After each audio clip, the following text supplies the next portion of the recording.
Sir, clarify ko lang, Realme 14 5G. Ang color is Storm Titanium 12256. Okay na kay sir yan, color. 14, 4G. Yun ba yun? Di ba silver? Hindi, nagawa naman sir dito na. Kasi walang okay. silver sir. Naubos yung ano sa market. Mabilis lang kasi maubos talaga sir, hindi tayo umabot. Storm Titanium, anong color mo? Parang brown siya sir.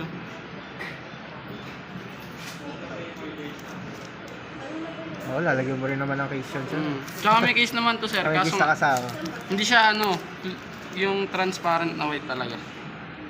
Ano siya, malabo. Malabo yung pagka-white niya. Ay, Ano black color pala. na case? Yung black. Kita mo, black din ang color. May design pa yan. Pag gaming. Parang curve. Pwede. Para hindi madulas.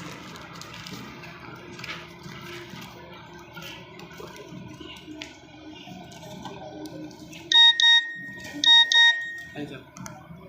Yung ganda naman pala sir eh. Okay din. Hindi siya parang brown talaga, parang silver gray, ganun. May protector na rin yan sir. Pero pwede kayo magpa-hydrogel sa amin sir. 350 lang. Mas makapal na plastic.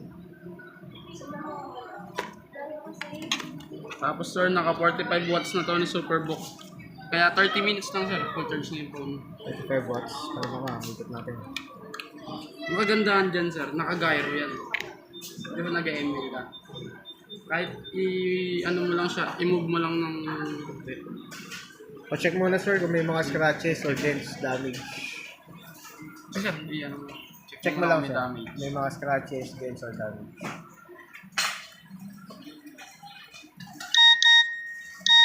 Okay naman sir, wala naman scratch, Ito pang dents, damage.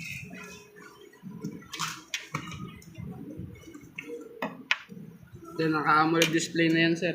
Kahit 35 watts. tapat mo sa araw yan, makikita mo pa rin yung USB Type-C. mga display.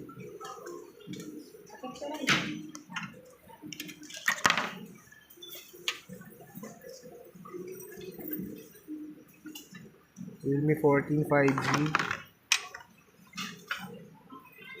12256. Storm Titanium.